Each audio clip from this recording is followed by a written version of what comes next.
ఓం భూర్భువస్వః తత్సవితుర్వరేణ్యం భర్గో దేవస్య ధీమహి ధియో యో న ప్రచోదయాత్.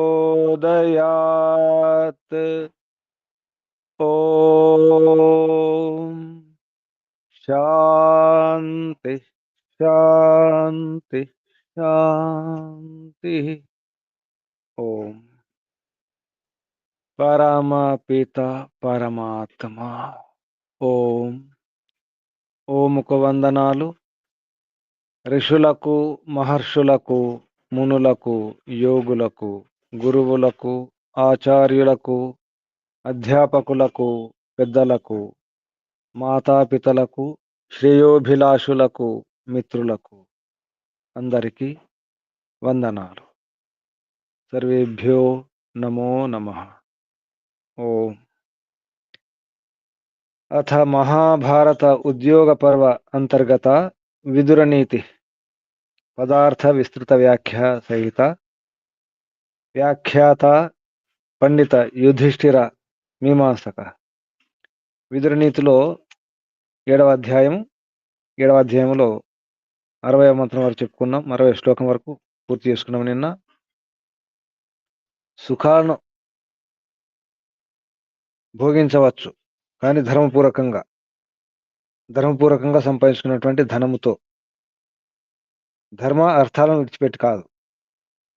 సుఖాలు భోగించవచ్చు యథేష్టంగా కూడా, అంటే అది కూడా ధర్మాన్ని అనుసరించి యథేష్టం, ధర్మపూర్వకంగా, ధర్మబద్ధముగా, చట్టబద్ధముగా, యథేష్టం. ఇష్టం వచ్చినట్టంటే చట్టానికి విరుద్ధంగా, ధర్మానికి విరుద్ధంగా కాదు. విషయాలలో ఆసక్తి ఉండకూడదు.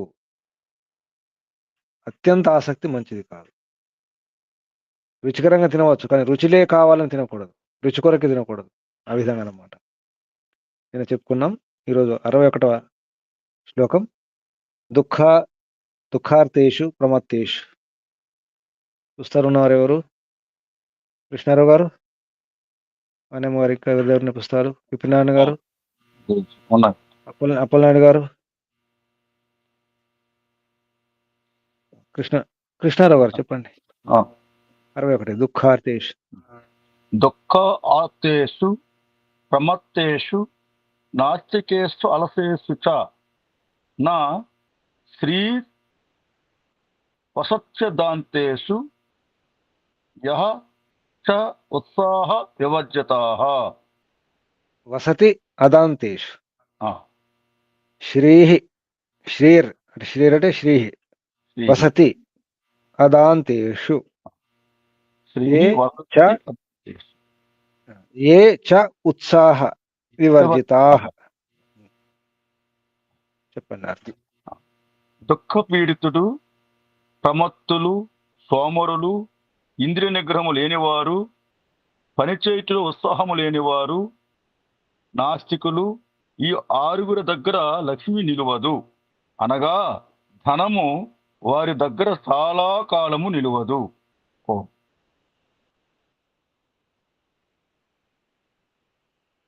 ఓం గురించి అంతా దినమంతా కష్టపడుతూ ఉంటారు, శ్రమిస్తుంటారు, డబ్బు నిలవదు. లక్ష్మి ఎందుకు ఉండదు? సంపాదిస్తున్నారు కదా, కష్టపడుతున్నారు కదా, ఎందుకు ఉండదు అంటే దుఃఖితులు. దుఃఖ ఆర్తేష్ అంటే దుఃఖంతో పీడితులు అనమాట. దుఃఖం కూడా ఒక రోగమే. ఏడవడం ఒక రోగం. ఆర్తులు అంటే రోగం ఉన్నవారు, కష్టాల్లో బాధల్లో ఉన్నవారిని ఆర్తులు అంటారు. అన్నార్తులు, దుఃఖార్తులు. తర్వాత ప్రమత్తేషు. ప్రమాది అంటే ఆలస్యం, అంటే నిర్లక్ష్యం చేస్తారు, సమర్థనం ఉంటుంది. నాస్తికేషు. నాస్తికులకు వాళ్ళ దగ్గర కూడా డబ్బు ఉండదట. మరి నాస్తికుల దగ్గర డబ్బు లేదా ఇప్పుడు? నాస్తికులు అంటే ఎవరు నాస్తికులు? వేద నిందక, వేదములు నిందించేవారు. బయట నాస్తికులు వాళ్ళు నాస్తికులా? బయట ఉన్న వాళ్ళు నాస్తికులు, వాళ్ళ దగ్గర డబ్బు పుష్కలంగా ఉంటుంది, దేవుని నమ్మరు. ఎవరు నాస్తికులు? దేవుడు మనుస్మృతి నమ్మని శ్లోకం వారు నాస్తికులు. మనుస్మృతి శ్లోకం మర్చిపోయారా? నాస్తికో వేద నిందకః. వేదాంతకాలు. వేదాలు నిందించేవాడే నాస్తికుడు. ఉమ్. వేద విరుద్ధంగా జీవించేవాడు, వేద విరుద్ధంగా భావించేవాడు, మాట్లాడేవాడు, ఆచరించేవాడు, వాడు నాస్తికుడు కదా. ఉమ్. దేవుడు లేడు అన్నవాడు నాస్తికుడు కాదు నిజానికి. వేద విరుద్ధంగా ఏం చేసినా నాస్తికుడే. నాస్తికులు. ఈ నిర్వచనాన్ని బట్టి మూర్తి పూజ చేసేవారు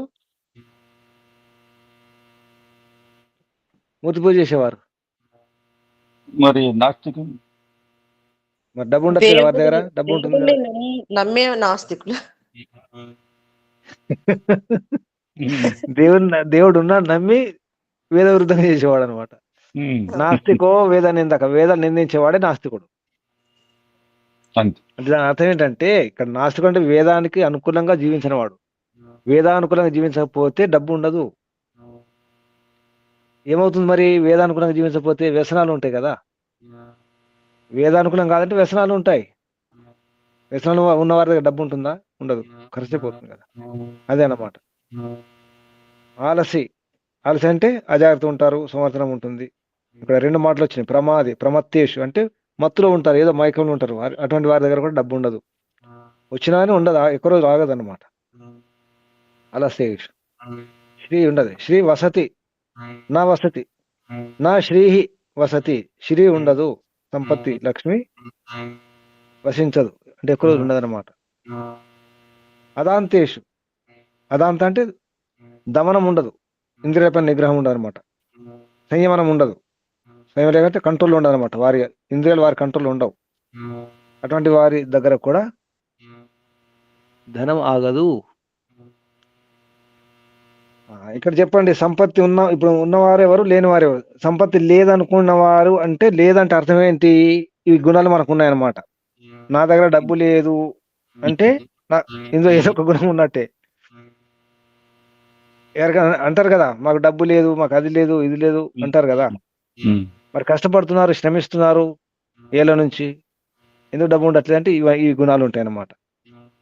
డబ్బు కావాలి, ధనం ఉండాలి, లక్ష్మీ ఐశ్వర్యం ఉండాలి అంటే ఈ గుణాలు ఈ ఏడకూడదు.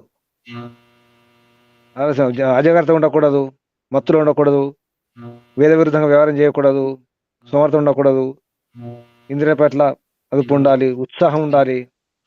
అప్పుడు ధనం ఉంటుంది. ఇది అర్థం. అంటే ఇక్కడ ఎవరు చెప్తున్నారు? ఎవరు? విదురుల వారు చెప్తున్నారు కదా. అంటే ఇప్పుడు ధృతరాష్ట్ర వారికి ఏ గుణాలు ఉన్నట్టు ఇందులో? ఈ గుణాలు ఉన్నాయన్నమాట. అంటే మీకు రాజ్యం ఉన్నా అనుకుంటున్నారు కదా, అధికారం ఉందనుకుంటున్నారు, రాజ్యం ఉందనుకుంటున్నారు, పాండవులు ఇవ్వట్లేదు కదా. అది ఉండదు, ఆగదు, లక్ష్యం ఉండదు అని చెప్తున్నారు. మీకు ఈ గుణాలు ఉన్నాయి. మీరు దుఃఖార్తులు ఉన్నారు, మత్తులో ఉన్నారు, వేద విరుద్ధంగా వ్యవహారం చేస్తున్నారు, సుఖభోగాలు ఉండి అసలు సమర్థనం ఉంది, నిర్లక్ష్యం ఉంది, అజాగ్రత్త ఉంది. కాబట్టి మీ వద్ద లక్ష్మి ఆగదు, ఉండదు. నా వసతి లక్ష్మీ నా వసతి. మీకు ఇంద్రియాల కంట్రోల్. అదాంతేషు, మీరు దాంతులు కాదు, అంటే ఇంద్రియాల పైన దమనం లేదు, అందుకే ఆ రాజ్యం ఉండదు. మరొకటి ఉత్సాహ వివర్జిత. ఉత్సాహం లేని వారికి ఉత్సాహంగా ఉండాలి, అప్పుడే ధనం ఉంటుంది, ఆగుతుంది. 62వ శ్లోకం చూడండి. ఆర్జవేన నరం యుక్తం ఆర్జవాత్. సవ్యపత్రపం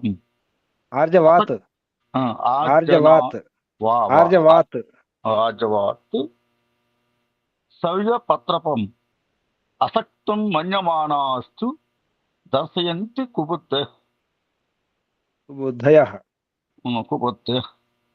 సరళ స్వభావముతో లజ్జాశీలురైన పురుషులను దుర్మార్గులు అసక్తులని భావించి తిరస్కరించుదురు.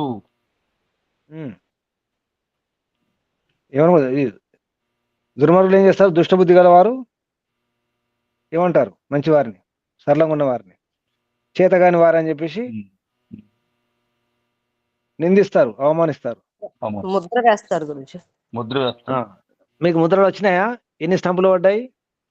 చాలా స్టాంపులు పడ్డాయి. స్టాంపులు పడ్డాయి ఎవరికైనా? ఈ మగలు కొత్తలో మాకు చాలా పడ్డాయి. తర్వాత అలవాటైపోయారు వాళ్ళు కూడా మాకు. స్టాంపులు పడ్డాయా? చేతగాని వారు లేదా ఇంకా రకరకాల పేర్లు వస్తాయి మనకు. బంధువుల నుంచి ఇంట్లో ఇంట్లో కూడా పేర్లు వస్తాయి మనకు. చేతగాని వారు, బుద్ధులేని వారు, పిరికి వారు, రకరకాల పేర్లు వస్తాయి. లేదా మరొక పేరు కూడా వచ్చి ఉంటది. గురించి చెప్పింది వినరు వీళ్ళు అనుకుంటారు. మొండి వాళ్ళు, చెప్పింది వారు, రకరకాల పేర్లు. మంచిదే, అంటే మనల్ని వారు గుర్తించినట్టే. ఈ పేర్లు వచ్చాయంటే మనల్ని గుర్తించినట్టు కదా. సర్టిఫికేట్ ఇచ్చినట్టే కదా, ధృవీకరణ పత్రం. ధృవీకరించినారు.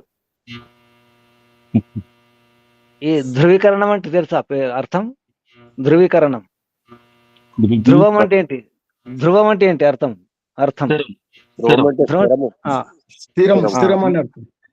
మీకు ధృవీకరణ పత్రం వచ్చిందంటే సర్టిఫికేట్ కదా. మంచిది అని సర్టి పదం ఉంది. ఆ సర్టిఫికెట్ ఆ సర్టిఫికెట్ అటు ఇటు చేస్తే స్థిరైన అర్థం వస్తుంది. ఆ స్పెల్లింగ్ ఉంది, అక్షరాలు అటు ఇటు మార్చుకోండి, స్థిరైన అర్థం వస్తుంది. సర్టి అటు ఇటు చేస్తే స్థిర వస్తుంది. చూసుకోండి. అంటే ధ్రువం అనే అర్థం. సర్టి అంటే ధ్రువమే, స్థిరం అని అర్థం. మనకు మంచి సర్టిఫికెట్ వస్తాయి మనకు. 63వ శ్లోకం చూడండి. అత్యార్యం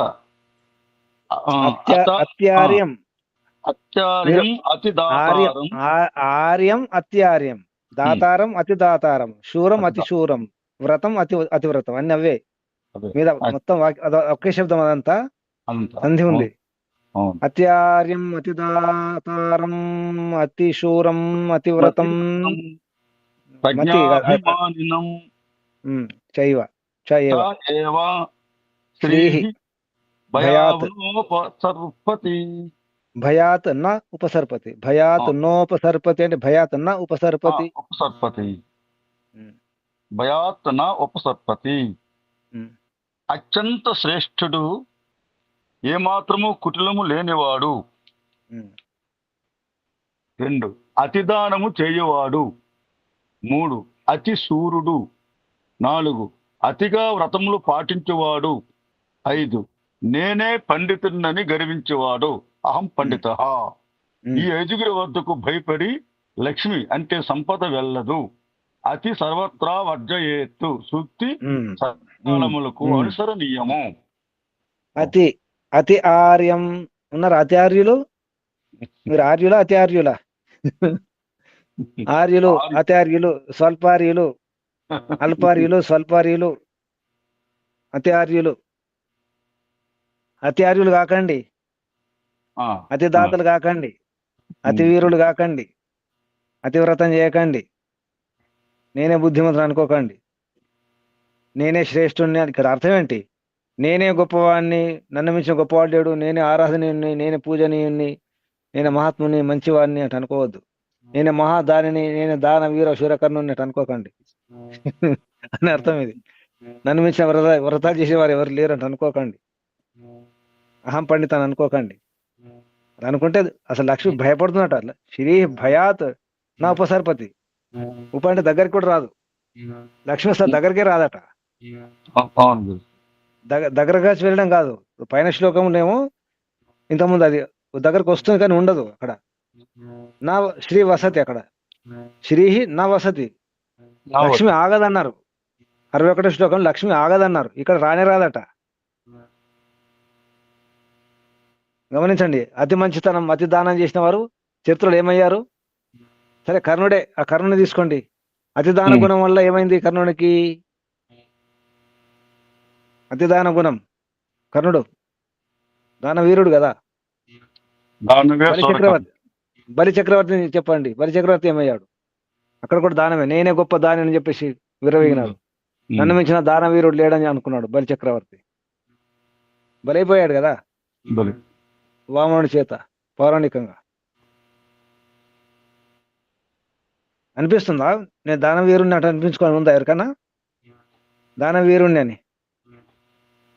దానవీరులు కాకండి. అతివ్రతం చేయకండి, నేనే పండితుని అనుకోకండి, అతి శూరుని అనుకోకండి, అతి వీరుణ్ణి అతి శూరుని అనుకోకండి. లక్ష్మి రానే రాదట. శ్రీ భయాత్ నా ఉపసర్పతి, దగ్గర కూడా రాదట. జాగ్రత్త. తర్వాత శ్లోకం 64 శ్లోకం. నా చ అతి గుణవత్ గుణవత్యేష గుణవస్తు, అది గుణవస్తు, గుణవత్ ఏష గుణవత్తు ఏష. నా చ అతి గుణవత్ ఏష నా నా అత్యంతం అత్యంతం నిర్గుణేష్ నిర్గుణేషు చ నా ఏష గుణాన్ గుణాన్ కామయతే నా నైర్గుణ్యాన్ నా అనురజ్యతే ఉన్మత్త గౌరవాంధః గౌహు ఇవ అంధ శ్రీ క్వచిత్ గౌహు ఇవ గౌహు ఇవ అంధ అంధా శ్రీ శ్రీ క్వచి క్వచిత్ ఏవ అవతిష్టతే. దేవావ తిష్టతే క్వచిత్ ఏవ క్వచిత్ ఏవ క్వచిత్ ఏవ క్వచిత్ అవతిష్టతే అవతిష్టతే అవతిష్టతే. క్వచిత్ దేవ సంధి చేస్తే క్వచిత్ దేవ అవుతుంది, సంధి చేస్తే క్వచిత్ దేవ. క్వచిత్ సంధి ఏవ కలిపితే అవతిష్టతే. ఆగండి సంధి చేస్తే క్వచిత్ ఏవ, విడేస్తే క్వచిత్ ఏవ అవుతుంది, కలిపేస్తే ఏవ. క్వచిత్ దేవ అవతిష్టతే. ఇక్కడ రెండు ఉన్నాయి సంధులు, రెండు అవును. సంధులు ఉన్నాయి. అవతిష్టత దేవా అవతిష్టత, ఇక్కడ సవర్ణ సంధి ఉంది, అది తాకు దా ఏ అక్కడ క్వచిత్ ఏవ. గసడదా గసడదావా తీస్తుంది తెలుగులో, అవును. తాకు దా అవుతుంది. చెప్పండి. రాజ్యలక్ష్మి అతి గుణవంతుల దగ్గర ఉండదు, అత్యంత గుణహీనుల వద్దనూ ఉండదు, ఎక్కువ సుగుణములను కోరదు, గుణహీనులను వరించదు. మదించిన గోవు వలె లక్ష్మి గ్రుడ్డిది అయి ఎక్కడెక్కడనో తిరుగుచుండను. ఓ ఆవు పిచ్చిలేసింది అనుకోండి, ఎలా ఉంటుంది? ఎవరు చూడదు. అది మంచివారా చెడ్డవారా, అతి చెడ్డవారా అతి మంచివారా ఏం చూడడం ఉండదు. అత్యంత గుణవంతుడు అయితే సంపత్తి రాజ్యం ఉండదట. ఉండదు. మంచి గుణవంతుడు అయితే ఏమవుతుంది? మంచి గుణవంతుడు మంచి విద్యావంతుడు వైరాగ్యం వచ్చేసింది, వైరాగ్యం వచ్చినవాడు రాజ్యం వెళ్తాడా? ఉండదు. భర్తృహరి ఉదాహరణ. భర్తృహరి రాజు, నిజానికి అవును. భర్తృహరి రాజు కదా, వదిలిపెట్టాడు కదా, వదిలేశాడు, వైరాగ్యం వచ్చేసింది.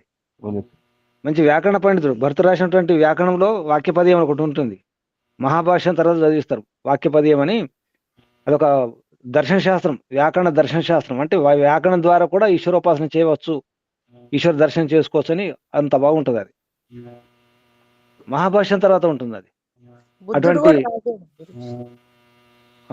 అది భర్తృహరి అంత గొప్ప పండితుడు. వారు రాసినటువంటి ఈ శ్లోకాలు మనకు తెలుసు కదా.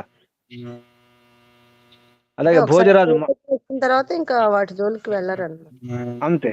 అంటే అత్యంత గుణవంతుడు ఉంటే కూడా సంపత్తి అవసరం లేదు, నాకెందుకు సంపత్తి అనుకుంటాడు కదా. అత్యంత గుణం మరి అసలు గుణాలు లేవనుకోండి, అన్ని రకాల అసలు గుణాలు లేకపోతే అసలు అక్కడ వెళ్ళదట అసలు. కాబట్టి అత్యంత ఉండకూడదు. ఎలాగంటే అతిగా ఉంటే మంచిది కాదు. అసలు గుణం లేకపోతే కూడా రాజు కాలేడు. ఇక్కడ రాజు అంటే ఏంటి? మనము లోతుగా ఆలోచిస్తే సత్వ రజతమ గుణాలు ఉన్నాయి కదా, అది గమనించండి. రజగుణం ఎక్కడ ఉంటుంది? మధ్యలో ఉంటుందా చివర్లో ఉంటుందా? మధ్యలో ఉంది. అది గమనించాలి, మధ్యలో ఉండాలి. రాజు ఎక్కడ ఉండాలి? మధ్యలో ఉండాలి. సమగుణం ఉంటే పనికి రాదు, సత్వగుణం ఉంటే కూడా పనికి రాదు. సత్వగుణం రాజు కాలేడు కదా. ఇప్పుడు పోలీసు అనుకోండి, పోలీసు ఎలా ఉంటే పోలీసు అవ్వగలుగుతాడు? సత్వగుణం ఉంటే, భక్తుడై వైరాగ్యం ఉంటే, సాత్వికుడు ఉంటాడా? పోలీసు డిపార్ట్మెంట్ లో ఉండలేడు. అవును, ఆ డ్యూటీ చేయలేదు. అంతే. ఇంత అర్థం చేసుకోండి. అదే తమగుణం ఉందనుకోండి, బుద్ధి పని చేయదు, అప్పుడు కూడా పోలీస్ పని చేయలేం, కుదరదు. అలాగే రాజు కాలేడు, ఐశ్వర్యం ఉండదు, అధికారం ఉండదు. ఇందులో మీరున్నారా? ఎక్కడున్నారు మీరు? ఎవరైనా మధ్యలో ఉన్నాం గురూజీ. మధ్యలో రజగుణంలో ఉన్నారా?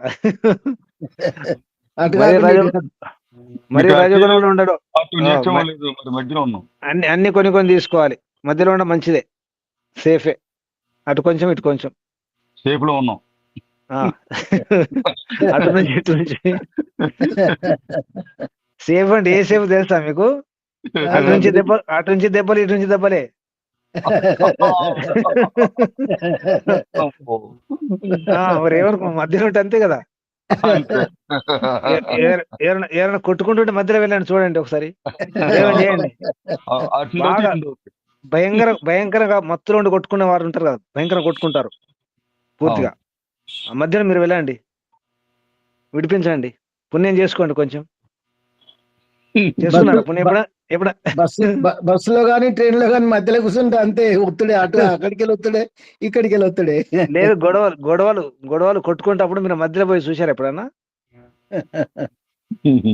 అనుభవం ఉందా ఎవరికైనా? విడిపించే ప్రయత్నం చేయండి. అటు నుంచి ఇటు నుంచి దెబ్బలు లేదా తిట్లు కూడా వస్తాయి, జాగ్రత్త, మధ్యలో ఉండకండి. సరే, తర్వాత శ్లోకం చూడండి. అగ్నిహోత్ర ఫలా వేదా శీల రుక్త ఫలం శృతం రతిపుత్ర ఫల నారీ దత్త భక్త ఫలం ధనం. వేదశాస్త్రములకు ఫలం యజ్ఞయాగాదులు అగ్నిహోత్రములు చేయుట. ధర్మశాస్త్రములకు ఫలం సౌశీల్యము సదాచారమును పాటించుట. స్త్రీ వలన ఫలం ప్రతి సౌఖ్యం సంతానోత్పత్తి. ధనము వలన ఫలం దానము భోగము. పై చెప్పిన సాధనముల వలన ఆయా ఫలితములు లేని ఎడల అవి ఉన్నను మానవునికి నిష్ప్రయోజనము.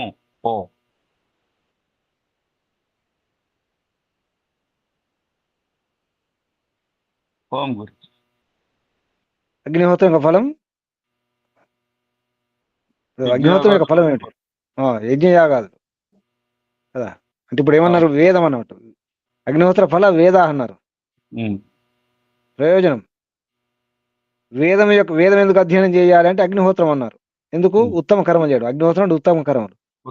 వేదాధ్యయనం చేసిన వారు ఉత్తమ కర్మలు చేస్తారు, చేయాలి. అగ్నిహోత్రం అంటే మనం స్వాహ అని చెప్పేసి చేసే ఆహుతులు ఇచ్చి ఈ అగ్నిహోత్రమే కాదు, పరోపకారం, ఉత్తమ కర్మలు. వేదాధ్యయనం చేసి కూడా ఉత్తమ కర్మలు చేయకపోతే వ్యర్థమే. అలాగే శీల వృత్తఫలం శృతం, శాస్త్రాలు అధ్యయనం చేయడం, గుణాలు మారాలి, శీలం మారాలి, స్వభావం మారాలి. ఉత్తమ స్వభావం, ఉత్తమ అంటే సదాచారం. శీలం అంటే స్వభావం, గుణాలు కూడా. అలాగే నారి లేకుండా అసలు సంతాన ఫలం లేదు కదా. స్త్రీ శరీరం లేకుండా సంతానం కలగదు. స్త్రీ శరీరమే అంటే సంతాన ఫలం. సంతానం ఒక ఫలమే.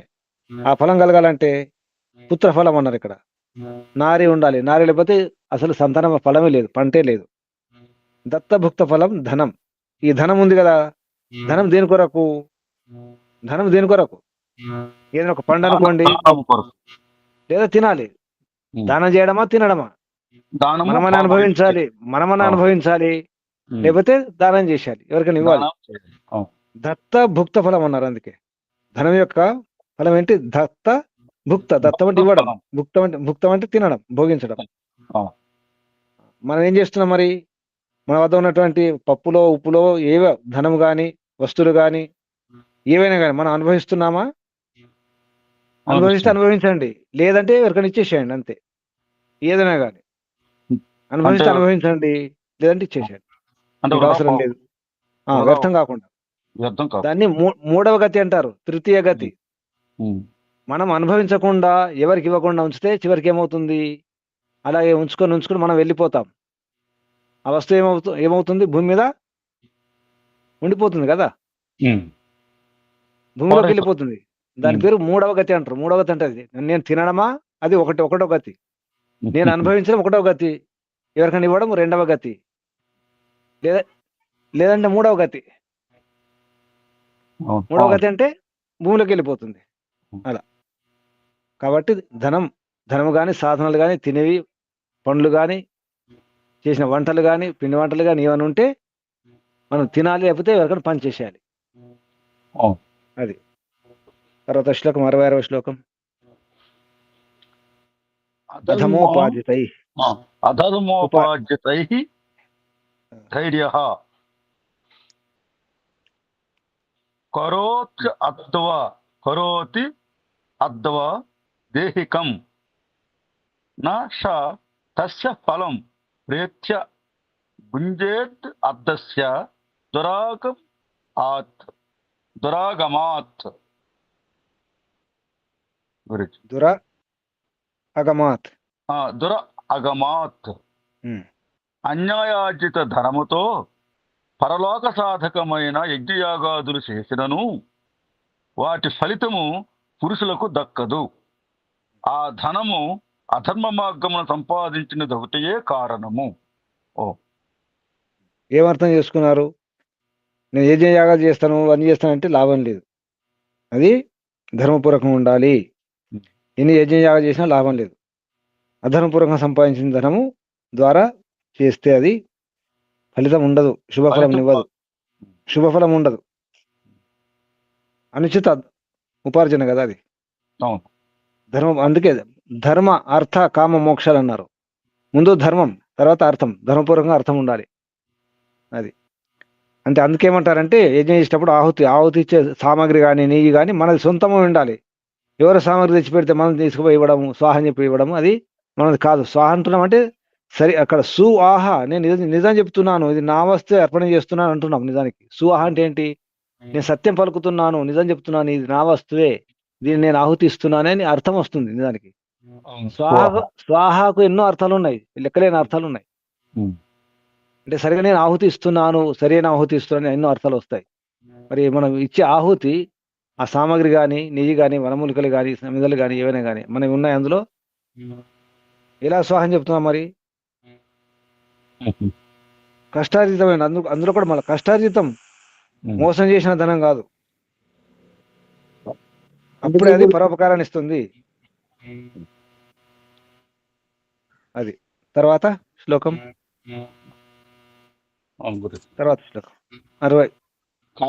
60.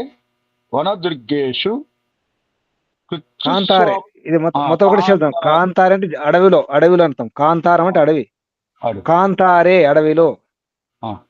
కాంతారే వనదుర్గేషు కుచ్చస్వాపత్సు సంభమే.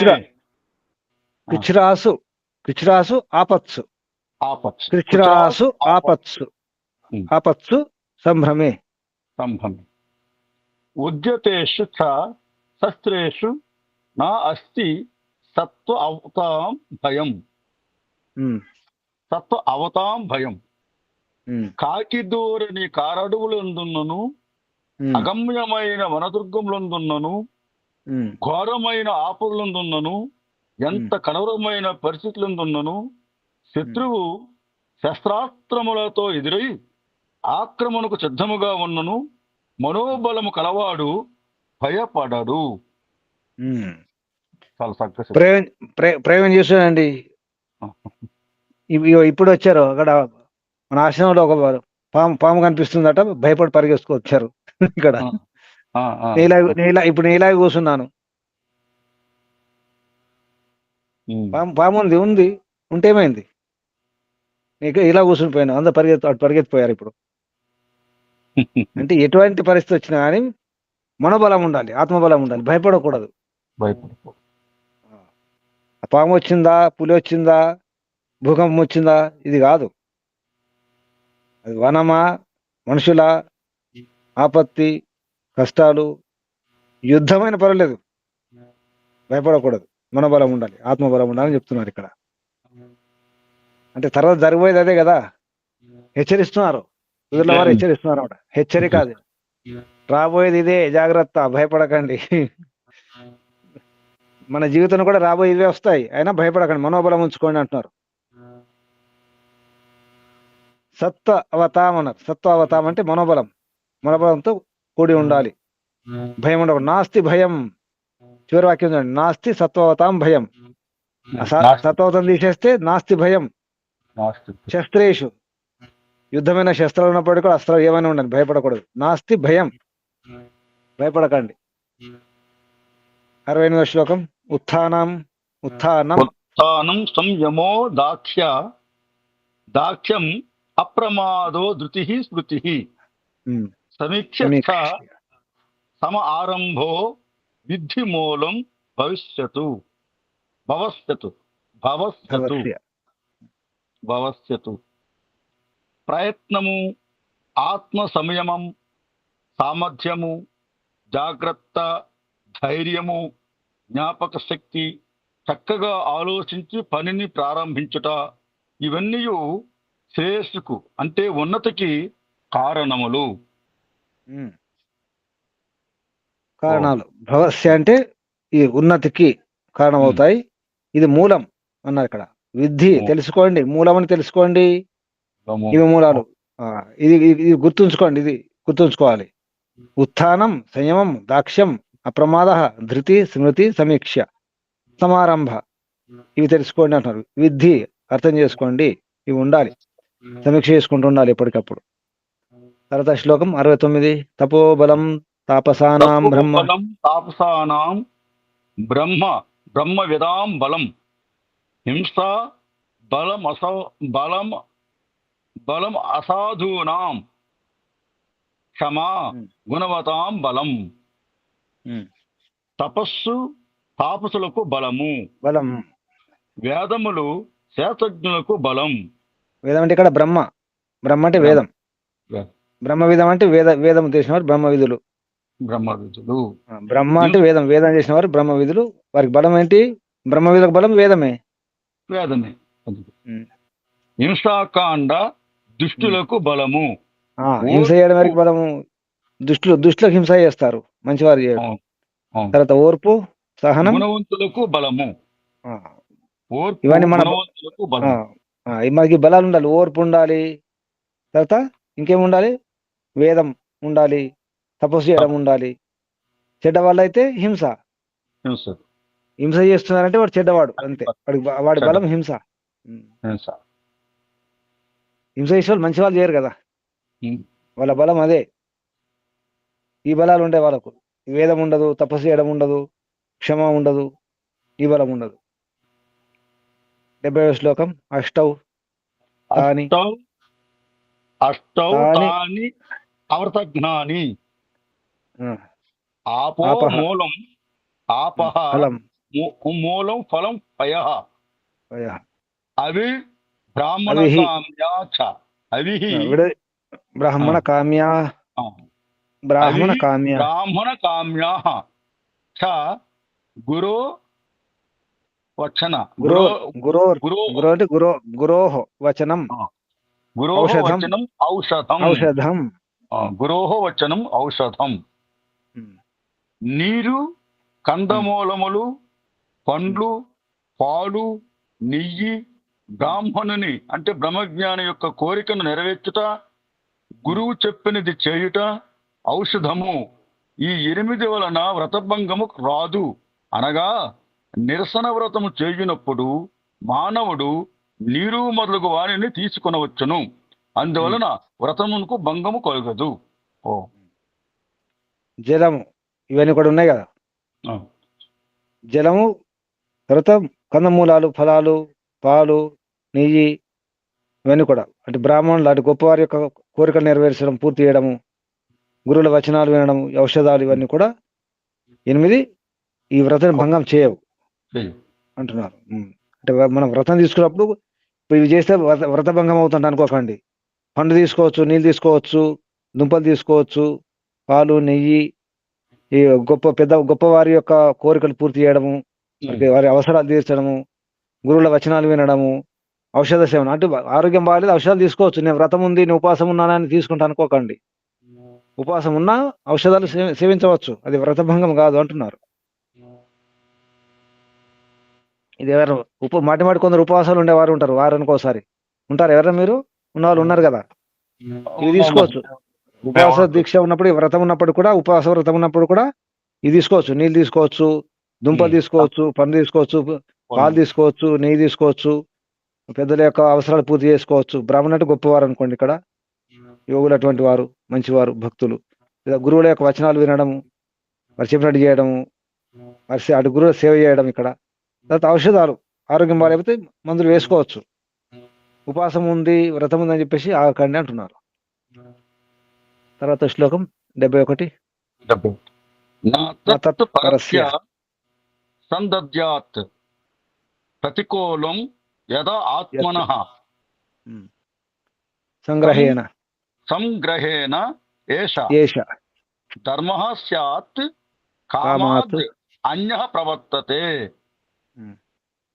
తనకు ప్రతికూలమైన పనిని ఇతరుల ఎడ చేయరాదు.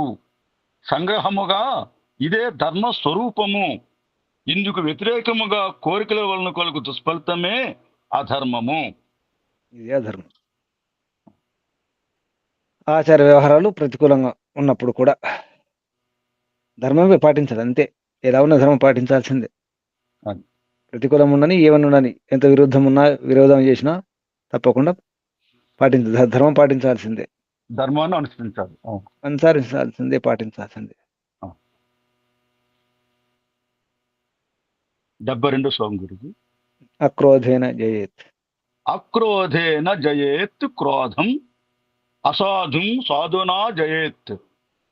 జయేత్ కదర్యం దానేన జయేత్ సత్యేన చ అమృతం. అనృతం అనృతం అమృతం అమృతం అనృతం అనృతం అబద్ధం, అసత్యం. అనృతం అచ్చామృతం అని పడింది గురించి. అనృతం అనృతం అసత్యం. అనృతం నా అనృతం చ అనృతం. ఇది మంచి శ్లోకం, అందరు గుర్తుంచుకోండి, రాసి పెట్టుకోండి ఎలా జయించాలో. అక్రోధేన జయత్ క్రోధం. ఎవరైనా బాగా కోపిస్తుంటా ఉన్నారు అనుకోండి, అప్పుడు అక్రోధం ద్వారా, ప్రేమతో అన్నమాట. తెలుగు అర్థం చెప్పండి. శాంతము ద్వారా క్రోధమును, సాధు అక్కడ స్వభావము శాంతము ద్వారా శాంతము శాంతము ప్రేమ కూడా రాసుకోండి. అక్రోధం అంటే శాంతము, ప్రేమ ప్రేమ ద్వారా, ప్రేమ ప్రేమ ద్వారా శాంతము క్రోధమును, ప్రేమ ద్వారా క్రోధమును, సాధు స్వభావము ద్వారా దుష్టత్వమును, దానము ద్వారా లోభిని, సత్యము ద్వారా అసత్యమును జయించవలెను. ఎలా జయించాలో ఈ వ్యవహారం బాగుంది. చెప్పండి చెప్పండి. పాపముగా నున్నవాడు శాంతమైన మాటలు వినుట వలన ఒకప్పుడు శాంతించును. దుష్టుడు కూడా కొన్ని సమయములందైనను సాధు స్వభావుని ప్రభావమునకు లోనగును. లోభి స్వయముగా అనుభవించడు, మరొకరికి దానం ఇవ్వడు. అట్టి వానికి మనము దానము చేసినసో వాని స్వభావములో కొంత మార్పు రావచ్చును. నిత్యము అసత్యమునే పలుకువానికి అన్ని సత్యములు చెప్పుట వలన కొంతకాలమునకు మార్పు రావచ్చును. కానీ పైన చెప్పిన సాధనములు ఆచరించుటకు మహాత్ములకు మాత్రమే సాధ్యపడును. సామాన్యులకు చేతగాని పని. అదంతా లేదు, అది తీసేసేయండి. అంతా ఏం లేదు ఇక్కడ.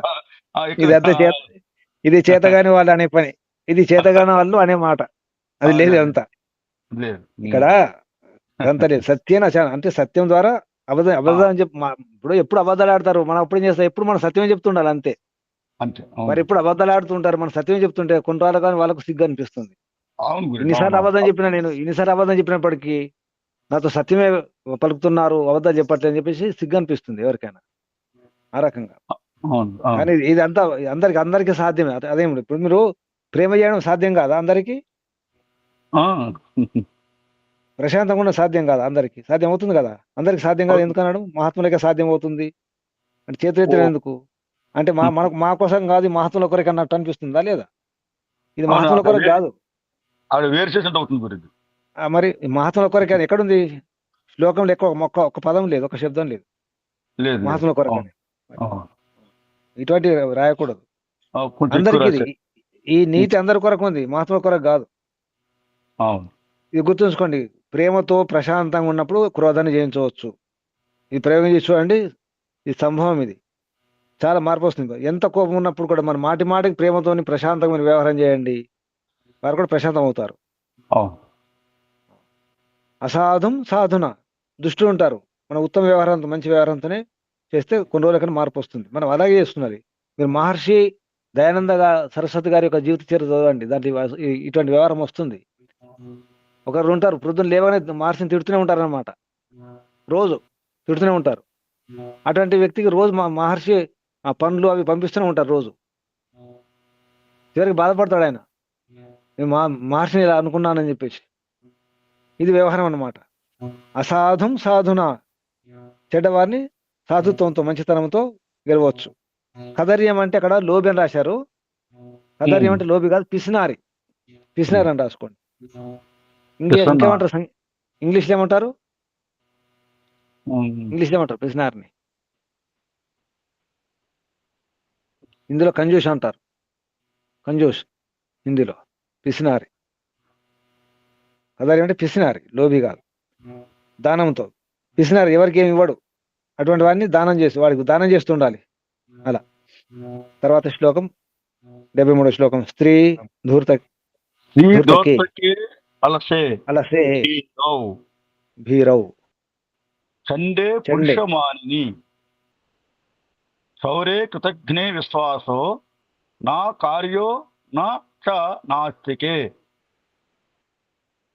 దుష్ట స్త్రీలు, ధూర్తులు, సోమరులు, పిరికివారు, అతి కోపగ్రస్తులు, మేమే పౌరుషం గలవారమని గర్వించేవారు, చోరులు, కృతజ్ఞులు, నాస్తికులు, వీరు నమ్మతగనివారు, వీరిని ఎప్పుడూ విశ్వసించరాదు. విశ్వాస నా కార్య, మధ్యలో శబ్దం వచ్చింది. విశ్వాసో నా కార్యో, విశ్వాసో నా కార్యో, విశ్వాస నా కార్య. విశ్వాసం తగకూడదు అంటే చేయదగని అంటే విశ్వసించదగిన వారు. విశ్వాస నా కార్య, విశ్వాసం తగదు అని అర్థం. విశ్వాసం చేయకూడదు. విశ్వాసో అంటే విశ్వాస నా కార్య, విశ్వాసం చేయకూడదు అంటే నమ్మకూడదు. వీళ్ళు నమ్మద్దు. ఎవరిని ఎవరిని ఎవరిని నమ్మద్దు? దుష్ట స్త్రీలు, దూతులు, సోమరులు, పిరికివారు, అతి కోపగ్రస్తులు, దొంగలు, మేమే పౌరుషం గలవారమని గర్వించేవారు, చోరులు, మేమే పౌరుషం మేమే గొప్ప అని చెప్పుకునేవారు. తర్వాత కృతజ్ఞులు, చేసిన మేలు మర్చిపోయేవారు, వారిని నమ్మకూడదు. నాస్తికులు, నాస్తికే, చివరికి నాస్తికులు కూడా నమ్మకూడదు, నమ్మవద్దు. ఈ చివరి శ్లోకం మంచి శ్లోకం. ఈ శ్లోకం అందరికి తెలిసిన శ్లోకం. అభివాదనశీలస్య చెప్పండి.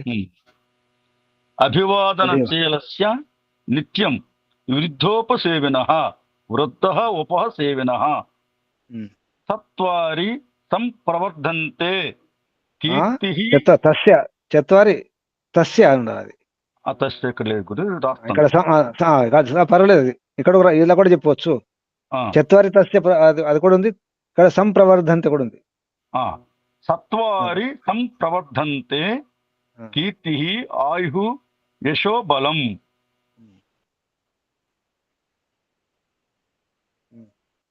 ఇది శ్లోకం నిజానికి మనుస్మృతిలో శ్లోకం ఉంది.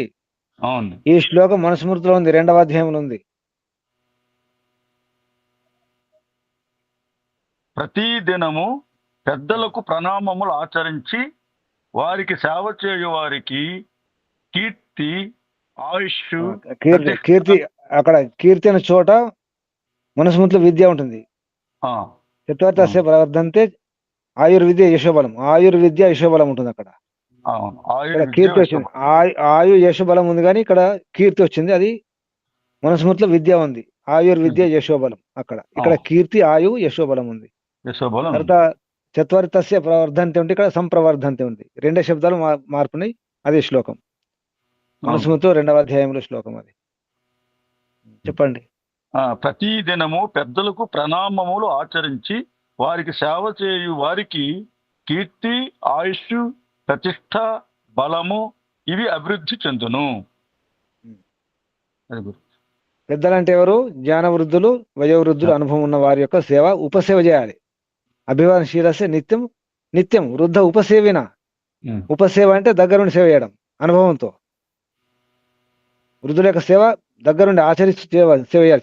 సేవ చేయించడం కాదు, డబ్బులు ఇచ్చి మనమే సేవ చేయడం దగ్గరుండి. అప్పుడు ఇక్కడ కీర్తి, ఆయు, యశస్సు, బలం అన్నారు. మనుస్మృతిలో అక్కడ విద్య కూడా వస్తుంది. అక్కడ కీర్తి శబ్దం లేదు. ఆయుర్విద్య యశోబలం అక్కడ. ఆయు విద్య యశోబలం. ఇది భేదం. ఇక్కడ ఆపేద్దాం. ఇంకా 10 శ్లోకాలు ఉంటాయి ఈ అధ్యాయంలో. మొత్తం 84 శ్లోకాలు ఉన్నాయి. ఇంకా 10 శ్లోకాలు రేపు పూర్తి చేసుకుందాం. తర్వాత 2 రోజుల్లో 8వ అధ్యాయం కూడా పూర్తి అవుతుంది. ఈరోజు 8 అంటే 9, రేపు ఈ సప్తమ అధ్యాయం 7వ అధ్యాయం రేపు అయిపోతుంది. 10, 11 అష్టమాధ్యాయం 11 నాడు అష్టమ అధ్యాయం పూర్తి అవుతుంది. అంటే విదుర నీతి పూర్తి అవుతుంది. 2 రోజుల్లో 8 అంటే 32 శ్లోకాలు ఉన్నాయి. అవి 2 రోజుల్లో పూర్తి అవుతాయి. పూర్తి చేసుకోవచ్చు. 32 శ్లోకాలు. శుభం. ఏమి తెలుసుకున్నారు, ఏమి నేర్చుకున్నారు వ్యవహారంలో గుర్తుంచుకోండి, ఉపయోగించుకునే ప్రయత్నం చేయండి. ఇది మహాత్ముల కొరకే, మాకు సాధ్యం కాదని చెప్పేసి చేతులు ఎత్తేయకండి. మా కొరకు కాదంట అనుకోకండి, మీ కొరకే, అందరి కొరకే. శుభం. ముగించేద్దామా? ఓం శం సర్వేభ్యో నమో నమః.